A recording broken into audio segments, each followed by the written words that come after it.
دین کے جو احکام ہیں وہ عقائد سے بھی متعلق ہیں، عبادات سے بھی ہیں، معاملات سے بھی ہیں، معاشرت سے بھی ہیں، اخلاق سے بھی ہیں۔ ان پانچوں شعبوں کے اندر میرے اندر کیا کمی ہے، اس کا ہر وقت جائزہ لیتے رہنے کی ضرورت۔ لیکن یہ جائزہ اسی وقت آدمی لے گا جب اس کے پاس تھوڑا بہت علم ہو، اتنا علم تو ہو کہ وہ سمجھ سکے کہ کیا جائز ہے کیا ناجائز ہے، اور اگر عبادات ہیں تو وہ کس طرح ادا کی جائیں، معاملات ہیں خرید و فروخت کے، سودا سلف کے، تو وہ کس طرح انجام دیے جائیں، لوگوں کے ساتھ ملنا بیٹھنا ہو تو اس میں اسلام کے احکام کیا ہیں اور کیسے اخلاق لوگوں کے ساتھ برتنے چاہیے، اس کا علم ہونا ضروری۔ لہذا سب سے پہلی چیز اپنی اصلاح کے لیے جو انسان کے ذمہ ضروری ہے وہ ضروری علم حاصل کرنا۔ ضروری علم میں اس لیے کہہ رہا ہوں کہ پورا علم، قرآن و حدیث کے تمام علوم کا علم جو آج کل درس نظامی میں پڑھایا جاتا ہے وہ ہر انسان کے ذمے فرض نہیں ہے، ہر انسان ضرور اسے حاصل کرے، عالم دین بنے، یہ ہر انسان کے ذمے فرض نہیں، لیکن اتنا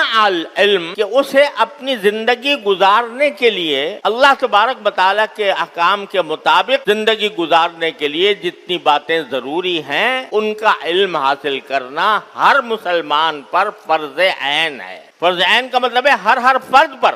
فرض ہے، ہر انسان پر فرض ہے، اور اس علم کی نوعیتیں جو فرض ہے، نوعیتیں وہ افراد کے لحاظ سے مختلف ہوتی رہتی۔ جو عبادات ہیں ان کا علم تو ہر مسلمان کے لیے ضروری ہے، نماز کیسے پڑھی جائے، کس طرح نماز صحیح ہوتی ہے، کس طرح غلط ہوتی ہے، کون سی چیز سے نماز فاسد ہو جاتی ہے، کون سی چیز سے صحیح رہتی ہے، یہ تو ہر مسلمان کے لیے ضروری ہے۔ وضو کیسے کیا جائے، وضو کے اندر کیا فرائض ہیں، کیا سنتیں ہیں، وہ جاننا ہر مسلمان کے لیے ضروری ہے۔ روزے، زکوٰۃ، حج وغیرہ کے احکام بھی بقدر ضرورت جان لینا ہر مسلمان کے ذمے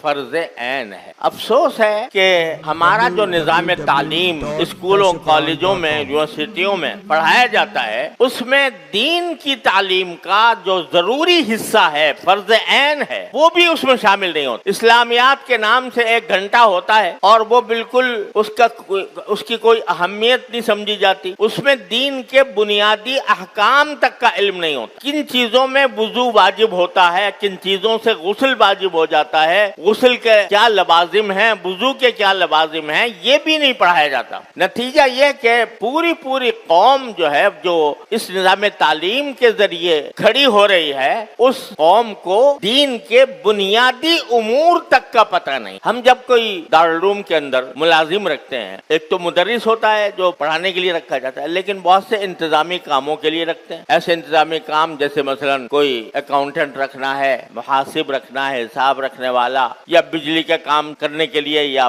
پلمبنگ کا کام کرنے کے لیے، یا صفائی وغیرہ کے لیے۔ تو جب ہم ان کو بلا کر ان سے انٹرویو کرتے ہیں، یعنی ان کی معلومات پوچھتے ہیں، تو اس قدر افسوس ہوتا ہے کہ ان سے وہ پڑھ کے انہوں نے بیچلر بھی کر لیا اور ایم ایس بھی کر لیا اور بڑی ڈگریاں بھی حاصل کر لیں، ان سے پوچھا کہ بھائی قرآن مجید پڑھا ہے کبھی؟ تو فرماتے ہیں نہیں بھائی پڑھا نہیں پڑھا۔ بڑی ڈگریاں حاصل کر لیں لیکن قرآن کریم کو پڑھنا تک نہیں آیا، معنی سمجھنے تو بات بہت دور کی بات ہے۔ ان سے پوچھا جائے کہ بھائی کوئی دینی کتاب پڑھی ہے، ایسی کتاب جس میں یہ بتایا گیا ہو کہ وضو کا کہ کیا فرائض ہیں، کیا سنتیں ہیں، کن چیزوں سے وضو ٹوٹتا ہے، کن سے نہیں ٹوٹتا، اور جو غسل کن صورتوں میں واجب ہوتا ہے اور غسل کا طریقہ کیا ہے، تو بے خبر ہو۔ نماز اگر کوئی پڑھ لے تو اس کا احسان ہے، ورنہ نماز کی پابندی کی بھی کوئی ضرورت نہیں، اور اگر ہو بھی تو نماز کے احکام کا پتہ نہیں۔